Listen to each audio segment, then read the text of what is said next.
नमस्कार दोस्तों, स्वागत है आपका अपने YouTube channel GS kingdom for exam में। दोस्तों आज हम आपके लिए लेकर आए हैं पर्यावरण से संबंधित मोस्ट इंपॉर्टेंट क्वेश्चंस जो आपके यूपी टेट, सी टेट और सुपर टेट जैसी परीक्षाओं के लिए मोस्ट इंपॉर्टेंट है। ये क्वेश्चंस इन परीक्षाओं में बार बार रिपीट होते हैं, बार बार पूछे जाते हैं और आगे भी इन प्रश्नों के पूछे जाने की पूरी संभावना है। तो आपको इन प्रश्नों के उत्तर पता होने चाहिए क्योंकि ये प्रश्न बार बार रिपीट होते हैं। इससे आपकी तैयारी और भी मजबूत हो जाएगी। तो बिना किसी देरी के आइए शुरू करते हैं आज का अपना वीडियो अपने पहले प्रश्न के साथ। हमारा पहला प्रश्न है, लवण जो जल का अवशोषण करता है कहलाता है। आपसे पूछा जा रहा है कि लवण जो जल का अवशोषण करता है उसे क्या कहते हैं। उसका सही उत्तर होगा हाइग्रोस्कोपिक लवण। Option A is the right answer, hygroscopic लवण। आइए अपने अगले प्रश्न की तरफ हम बढ़ते हैं। विश्व ऊष्मायन के लिए निम्न में से कौन सा एक कारक है, अर्थात किसके कारण विश्व ऊष्मायन होता है। इसका सही उत्तर होगा ऑप्शन ए, वाहनों से निकली गैसें, इसके द्वारा वैश्विक ऊष्मायन होता है। अपना अगला प्रश्न हम देखते हैं, धातुमय प्रस्तर किसे कहा जाता है। आपसे पूछा जा रहा है कि धातुमय प्रस्तर किसे कहते हैं, क्या होता है धातुमय प्रस्तर। तो ये कहा जाता है अयस्क को। Option D is the right answer, अयस्क। अयस्क को धातुमय प्रस्तर कहा जाता है। अगले प्रश्न की तरफ बढ़ते हैं, सूर्य की हानिकारक किरणों से पृथ्वी को कौन सा स्तर सुरक्षित रखता है। आपसे पूछा जा रहा है कि वायुमंडल में कौन सी परत होती है जो सूर्य की हानिकारक किरणों से हमारी रक्षा करती है। तो सबको पता होगा ये ओजोन स्तर होता है, ओजोन स्तर। ओजोन का सूत्र क्या होता है, O3 होता है। आप लोकसभा और राज्यसभा की संयुक्त बैठक किसके द्वारा आहूत की जाती है। पहले तो आप इस प्रश्न को अच्छे से पढ़िए। इसमें पूछा गया है कि लोकसभा और राज्यसभा की संयुक्त बैठक किसके द्वारा आहूत की जाती है। आहूत का मतलब होता है किसके द्वारा बुलाई जाती है। तो सबको पता होगा कि लोकसभा और राज्यसभा की संयुक्त बैठक जो है वो राष्ट्रपति के द्वारा बुलाई जाती है। Option A is the right answer. लेकिन लोकसभा और राज्यसभा की जब संयुक्त बैठक होती है तो उसकी अध्यक्षता कौन करता है। तो उसकी अध्यक्षता करते हैं लोकसभा के अध्यक्ष। आप ये भी याद रखिएगा, बुलाता कौन है, राष्ट्रपति। अध्यक्षता कौन करता है, लोकसभा के अध्यक्ष। अगला प्रश्न देखते हैं, 74वें संविधान संशोधन का संबंध है, किससे संबंध है। आपको बताना है कि 74वां संविधान संशोधन निम्न में से किससे संबंधित है। इसका सही प्रश्न होगा शहरी स्थानीय स्वशासन से। Option B is the right answer, शहरी स्थानीय स्वशासन से। आगे बढ़ते हैं, भारतीय गैंडा कहाँ संरक्षित है। इसका सही उत्तर होगा Kaziranga national park. Kaziranga national park में भारतीय गैंडा को संरक्षित किया गया है। काजीरंगा नेशनल पार्क भारत के असम राज्य में स्थित है। आप याद रखिएगा। वर्ष 1984 की भोपाल गैस त्रासदी निम्न में से किस गैस के रिसाव के कारण हुई थी। आपसे पूछा जा रहा है कि 1984 में जो भोपाल गैस त्रासदी हुई थी जिसमें भारी मात्रा में लोगों की मृत्यु हुई थी, वहां पर कौन सी गैस का रिसाव हुआ था। तो वहां पर रिसाव हुआ था methyl isocyanate. Option A is the right answer, methyl isocyanate. Most important question है, आप इसे 5 स्टार समझिए, ये एग्जाम में कई बार पूछा गया है। अगला प्रश्न देखते हैं, मिनीमाता रोग ऐसी मछली के खाने से होता है जिसमें अधिक मात्रा में पाया जाता है। साफ साफ आपसे पूछा जा रहा है कि मिनीमाता रोग किसके कारण होता है, आर्सेनिक, पारा, कैडमियम या उपयुक्त सभी। इसका सही उत्तर होगा ऑप्शन बी, पारा। जो मरकरी होता है पारा, उसी के कारण मिनीमाता रोग होता है। ये क्वेश्चन भी एग्जाम में तो कई बार पूछे गए, रिपीट होते ही रहते हैं। हर साल ये प्रश्न किसी न किसी सेट में पूछ ही लिए जाते हैं। आगे बढ़ते हैं, शोला घास स्थल कहाँ पाए जाते हैं। शोला घास स्थल कहाँ पाए जाते हैं। इसका सही उत्तर होगा ऑप्शन ए, पश्चिमी घाट। पश्चिमी घाट में शोला घास स्थल पाए जाते हैं। आगे बढ़ते हैं हम, पुष्कर मेला कहाँ आयोजित किया जाता है। पुष्कर मेला कहाँ आयोजित किया जाता है। तो ये आयोजित किया जाता है राजस्थान के अजमेर में, पुष्कर मेला। अगला क्वेश्चन देखते हैं हम, गंगा नदी निकलती है। गंगा नदी कहाँ से निकलती है, अरावली श्रेणी से, लद्दाख से, गंगोत्री से या मिलाप ग्लेशियर से। तो गंगा नदी निकलती है गंगोत्री ग्लेशियर से। गंगोत्री ग्लेशियर कहाँ स्थित है, तो ये उत्तराखंड में है। कहाँ पे, उत्तराखंड में गंगोत्री ग्लेशियर है, उत्तराखंड में। आगे बढ़ते हैं, भारत में निम्नलिखित में से कौन सी एजेंसी मुख्य रूप से प्रदूषण के मापन से संबंधित है। आपको बताना है कि भारत की कौन सी एजेंसी है जो प्रदूषण का मापन करती है। तो साफ साफ नाम से ही पता चल रहा है, केंद्रीय प्रदूषण नियंत्रण board. Option B is the right answer. केंद्रीय प्रदूषण नियंत्रण बोर्ड भारत में प्रदूषण के मापन से संबंधित है। आगे बढ़ते हैं। एगमार्क का संबंध है, आपको बताना है कि एगमार्क का संबंध किससे है। एगमार्क का संबंध गुणवत्ता से है, क्वालिटी से है। Option is the right answer. Agmark का संबंध गुणवत्ता से। कैसे याद करेंगे, आप देखिए ए के तुरंत बाद क्या आ रहा है, गा आ रहा है ना, तो एगमार्क का संबंध गुणवत्ता से, आप भूलेंगे नहीं। आगे बढ़ते हैं।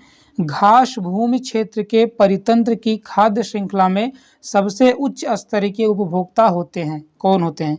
आपको बताना है जो घास भूमि का परितंत्र बनता है उसमें सबसे शीर्ष पर, जब पिरामिड बनेगा तो सबसे शीर्ष पर कौन होगा, तो सबसे शीर्ष पर होते हैं मांसाहारी। Option B is the right answer. जो मांसाहारी होते हैं वो खाद्य श्रृंखला में सबसे ऊपर होते हैं, मांसाहारी। अगला प्रश्न देखते हैं। एक पारिस्थितिकी तंत्र में इनमें से क्या एक मार्ग दिखाता है। सही उत्तर होगा ऑप्शन ए, मुक्त ऊर्जा। मुक्त ऊर्जा जो होती है वो एक सही मार्ग दिखाती है पारिस्थितिकी तंत्र में। और जो ऊर्जा का प्रवाह होता है पिरामिड में या पारिस्थितिकी में वो एक दिशीय होता है, एक दिशा में होता है उसका प्रवाह ऊर्जा का। होम्योस्टैसिस क्या है। होम्योस्टैसिस क्या है आपको बताना है। इसका सही उत्तर होगा परिवर्तन का विरोध करने वाली जैविक प्रणालियों की प्रवृत्ति, इसे ही कहा जाता है होम्योस्टैसिस। मोस्ट इंपॉर्टेंट क्वेश्चन है कि होम्योस्टैसिस क्या है।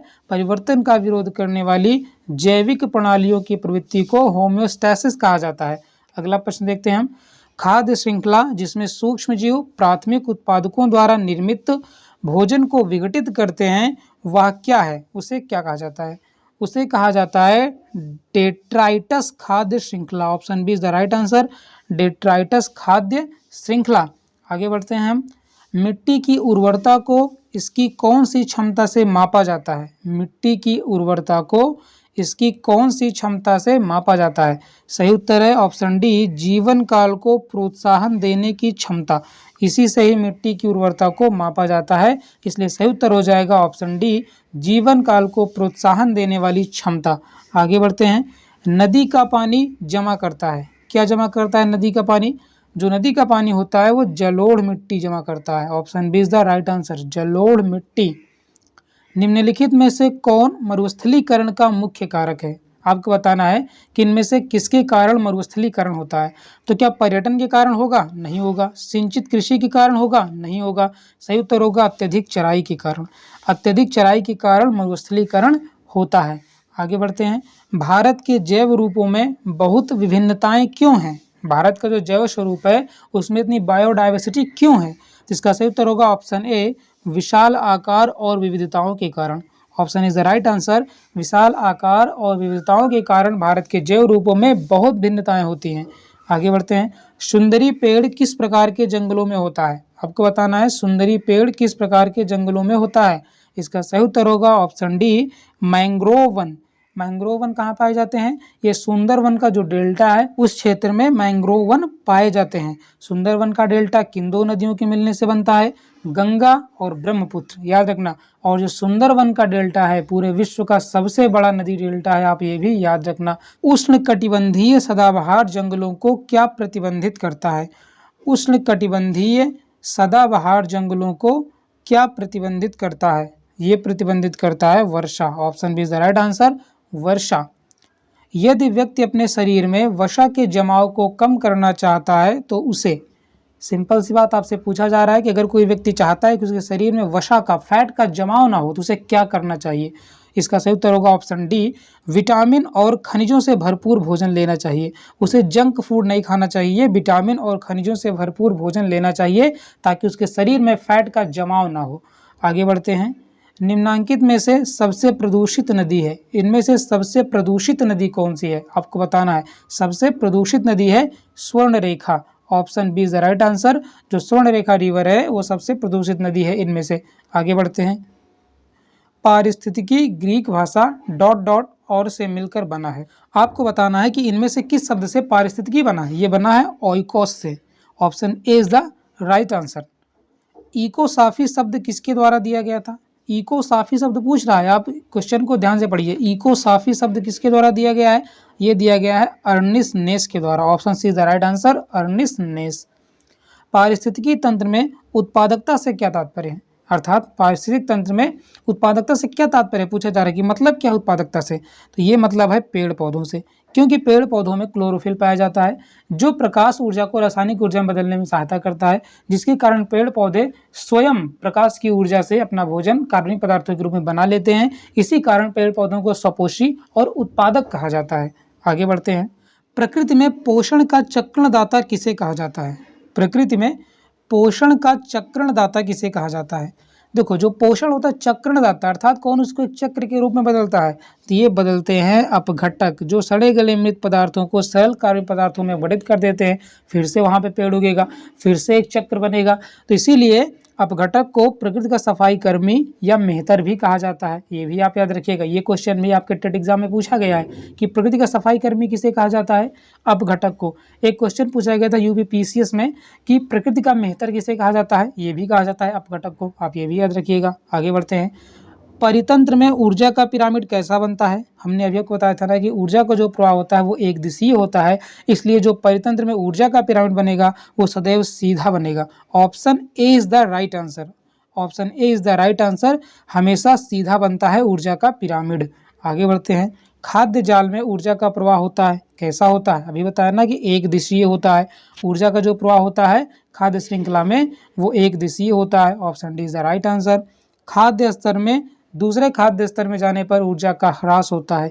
आपको बताना है कि जब ऊर्जा एक खाद्य स्तर से दूसरे खाद्य स्तर में जाती है तो ऊर्जा का कितना प्रतिशत भाग नष्ट हो जाता है? Option is the right answer, 90%। ये नियम किसने दिया था? ये नियम लिंडमान ने दिया था, इसीलिए इसको लिंडमान का 10% नियम भी कहा जाता है, आप याद रखिएगा।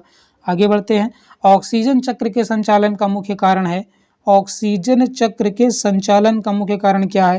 तो आपको पता होगा कि ऑक्सीजन की जरूरत किसको पड़ती है? जो जैविक हैं, जिनमें जीवन पाया जाता है। अजैविक से तो कोई मतलब है ही नहीं, क्योंकि वो तो श्वसन क्रिया करेंगे ही नहीं। आगे बढ़ते हैं। प्रकाश संश्लेषण द्वारा ऊर्जा का कितना प्रतिशत भाग रासायनिक ऊर्जा में परिवर्तित हो जाता है? ऊर्जा का 1 से 2% भाग ही रासायनिक ऊर्जा में बदल पाता है। आगे बढ़ते हैं। पारितंत्र में अजैविक व जैविक घटकों के मध्य योजनाओं की कड़ी है। पारितंत्र में जैविक और अजैविक घटकों के मध्य योजनाओं की कड़ी है, क्या है? उसे कहते हैं हम जैव संरचना कहते हैं। Option D is the right answer. दो पारिस्थितिक तंत्र के मध्य संक्रमण को क्या कहते हैं? दो पारिस्थितिक तंत्र के मध्य संक्रमण को कहते हैं ecotone. Option D is the right answer, ecotone. आगे बढ़ते हैं। पारिस्थितिकी प्रकृति की संरचना और कार्य का अध्ययन है, ये किसके द्वारा कहा गया था? पूछ रहा है कि पारिस्थितिकी प्रकृति की संरचना और कार्य का अध्ययन है, ये किसने कहा था? तो ये कहा था ओडम ने। Option A is the right answer, Odum ने। भूमि क्षेत्र के परितंत्र की खाद्य श्रृंखला में सबसे उच्च स्तर के उपभोक्ता होते हैं। सबसे उच्च स्तर के जो उपभोक्ता होते हैं उन्हें मांसाहारी कहा जाता है। Option C is the right answer. खाद्य श्रृंखला में शाकाहारी होते हैं। शाकाहारी को क्या कहा जाता है? शाकाहारी को कहा जाता है प्राथमिक उपभोक्ता। Option C is the right answer.